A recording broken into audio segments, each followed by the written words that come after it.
Alright, ladies and gentlemen, if you've been keeping up with the gacha space, one thing you're probably familiar with is the fact that, well, Honkai Star Rail and gacha gaming as a whole are in some pretty dire straits following the 3.2 livestream. We all know that they're giving out a ton of free stuff, but it's pretty clear at this point, all of that free stuff that they're giving, right? The 5-star, the gold coin, the 50/50s, blah, blah, blah.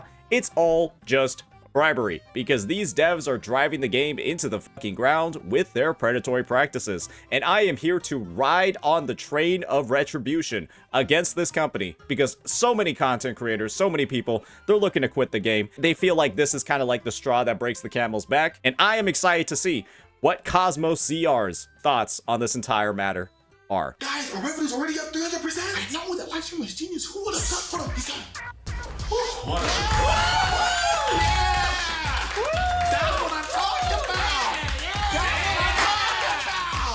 Guys, we just killed our game!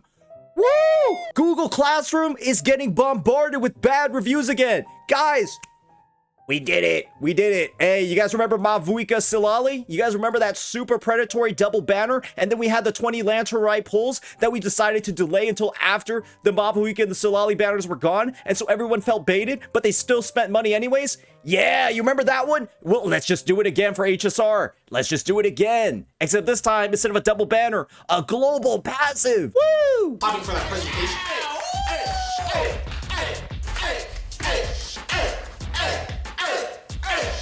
Fantastic presentation, huge success, and none of this would have been possible without you guys. So as a thank you, everybody will be receiving a raise, which means free top-up refresh bonuses from the shop. I actually don't play the game, so can I just have a salary raise? No. You know how there's a whale event in HSR coming for version 3.2 where the more money you spend, the more like rewards you'll get, with like the final reward being like some IRL like phone case and all that shit. I feel like Hoyoverse has internally their own like top-up system, or like their own internal whale event where like people employed at Hoyoverse can get like a special discount or a bonus for spending money in the Hoyo games. And so what ends up happening is that these guys actually get paid a salary, but like 50% of it ends up just going back into Hoyoverse because people are just spending money in all the gacha games that they have. And it's almost like, I would imagine it's almost like heavily suggested. You know, you can't get promoted, all of that stuff, unless you're going in and you have like a track record of spending thousands of dollars on all their games. Who knows if that's the case, but I wouldn't put it past them.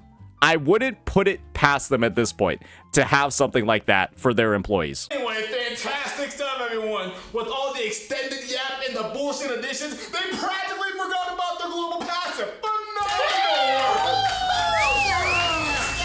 If you saw how the global passive was talked about in the live stream, it had to be the funniest thing ever. I think one of the devs was asking the other dev, oh, how does this passive make sense in game? Like, how does she have this passive? And then the dev was like, yes, Casterist is like related to death, and so one of her primary focuses is to delay death as long as possible. And then they just moved on to the next topic. I think they spent about 3 seconds on the transition, and they were like, yeah, we're not talking about this shit anymore, bucko. Yeah, we're just moving right past this. Hey, bring up Anaxa and his 17 weakness breaks. Hey, bring up Anaxa and the fact that he's Silverwolf, if Silverwolf was a 5-star unit. Hey, that's me. Your idea of a free raw main or a locha was phenomenal work. It practically costs us nothing because everyone already has them, and they're pretty much useless. Made it seem like we care. Ranmei's not useless. I do think like that is a strong opinion that people have that, oh, Ranmei's free, she must be useless. No, I don't think she is. But guess what? I do believe she had like a 90+% ownership rate because she was the first limited harmony character. She was the first limited harmony character, and she was like broken on release. And so maybe if you're a newer player, this is great for you. And guess what? Honkai Star Rail is the game for newer players, because from the wise words of some Honkai Star Rail CCs like Mr. Pokey, it's a great time to start the game when there's a lot of power creep, because you don't have to worry about pulling all of the trash units like Blade, Jingliu, Silverwolf. All you have to focus on is pulling all of the new broken overpowered shit and just clearing all the content. Free to play is like, or re-rolling a new account is the best way to go when you have rampant power creep in the game, because your older characters are fucking useless anyways. They're fucking useless anyways. And so you might as well just get like all the bonus bonus astrate from a new account and just roll on all the newest shit and just have a strong account that can do everything in the game. That's how it goes in every game with a lot of power creep. Look at Honkai Impact 3rd, and ironically enough, look at Punishing Gray Raven too. Just doing what I do best. And Anthony, your last minute decision making to only give them half of the currency to pull a character after they've already pulled a maxed out character? I couldn't be more proud of you. That's what I call poise under pressure. Hey, that's what it's all about. Predatory practice. PB for short. A lot of you guys that are excited about this shop where you can get the free Ron May and the free Luocha, you're excited that you're getting this one free gold coin. Believe me when I say, most of you will never see another gold coin again. So you better hang on to that until you know you really want to spend it. Because the only way you're going to get more of those gold coins is to first get silver coins, which 2 silver coins combine into a gold coin. And the only way to get silver coins is to get an extra dupe for a 5-star character that you already have at max dupes. That's the only way to get the silver coins. You need to fucking get an S7, an E7 for a 5-star character, an E7 unit. Most of y'all are maxed out at like E3 or E4. If you're free to play, just pretend this shop doesn't exist. Hang on to that gold coin like it's your last fucking piece of bread, bucko. You're cooked. I like it. And Brian. My man Brian. What did Brian do? Listen, that we tell them characters are getting buffed later. A free limited 5-star later. You're a genius. Hey man, stop keeping hope on me, keep releasing characters. What can I say? Amazing. Guys, this was truly a collective effort. He's hitting on all the main points. These devs are always kicking the can down the road when it comes to making actual like changes to fix the game and make it better. Remember in 3.0 when the devs were like, yeah, we'll make the story better. We'll add that skip button. We'll tone down on all the bullshit. In 3.2, we're also going to buff all the older characters as well, but we won't announce a date for that one. Now that 3.2 is here, hey, you guys remembered how we said we were going to buff all the older characters and make them stronger and make them more usable in the content? I know it's 3.2 right now, but those buffs, they're going to happen in 3.4. People don't realize it's 3.2 to 3.4, man. That's like 100 days away. It's like they announced it and the buffs are coming 100 days away. And they first announced that the buffs would happen in January of 2025. And the buffs are supposed to happen in July of 2025. How long is it supposed to take to buff a unit? And then they have the whole, oh, we'll have a free 5-star, by the way, guys. Hey, you guys will have a free 5-star. When? What, in fucking 4.3? Hey, you guys remember how we said the 3.2 live stream? You guys were gonna... Now it's the time. Hey, I know it's 3.7 right now, but it's gonna happen in 4.1. So I hope you guys are excited for that. Yeah, we have like a 2-year gap, a 1-year gap maybe, between when we announce the great things and when they're actually implemented. Why even announce them that far in fucking advance? It should be like one patch in advance for everything and not like this permanent waiting game. It's like these devs have managed to like weaponize anticipation of their players. Like they're almost setting a standard that it's going to take fucking forever for anything to happen, even if it should be like a relatively small fix. They just take forever to put anything at all. It's just straight up a stalling tactic. It's ridiculous. This opens the door to so much more predatory Bro. What did you call it? PP, sir. PP. Even more PP to come in Honkai Star Rail in the future. Wait, hold on. That casters thing is just gonna be a one-time thing, right? Like, there's no way that's gonna be the norm, right? Right? What is he talking about? Oh, he's new here, right. Well, like we said in the live stream, we already have all the patches planned and finished for the next year. McCain, can you give me the rundown again of the patches? Right, so let's see here. We have in 3 months a character drops with the patch that gives everyone on your account 25% extra damage. During a fake collab, a collab character drops with the patch that gives all your characters 50% speed. It's time for Chinese New Year. A character drops with the passive where your account ignores all stats and 75% of enemy defense.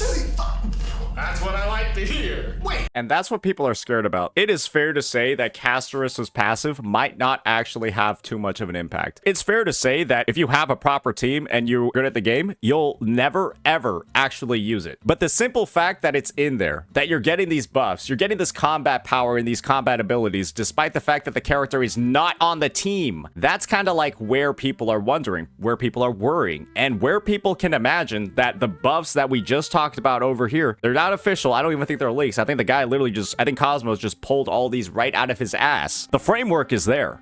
The UI is there as well. If you don't think that this company is going to go ahead and implement something like that, you must be on crack. Like literally, like the earthquake has happened. You're like in Japan, the earthquake just happened, and you know that another tsunami is about to fucking hit. And you're just like sitting over here and you're just like, I'm good, bro. Yeah, it's not gonna happen. No, it's already occurred. The warning signs are all there, and if you're choosing to ignore it, and you're not sending the feedback, you're not doing anything in your power to try to prevent it, well, you kind of deserve what is coming to you in this game. And I'm sure that a new boss isn't going to one-shot you. Yeah, totally imagine, right? There's a new boss that's just like, the legendary warrior charges up an attack for 2 turns, and at the end of it deals 99999 damage to 1 unit on the team. It only hits 1 unit, but it is 100% guaranteed to kill them. And the only way to survive this is to have Bailu or this fucking passive.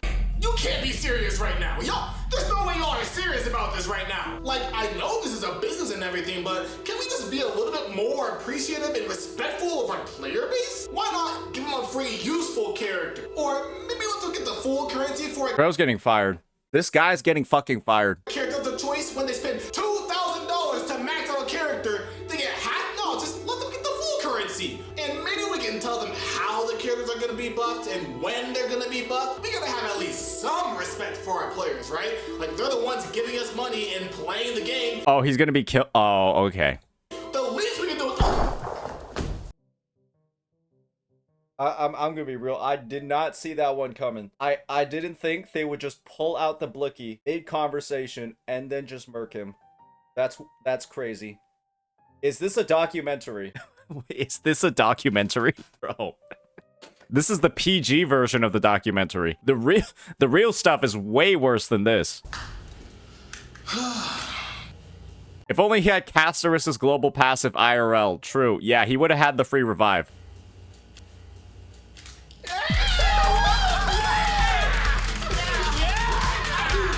Anyway, to make him stay for that fake collab, McCann, what we got? Yep. Whichever one is the worst character, they'll get for free. Yes! Make sure he's decent. Also, don't worry, they'll get Powercreep for 3 months. Perfect! Also, somebody clean that up, please.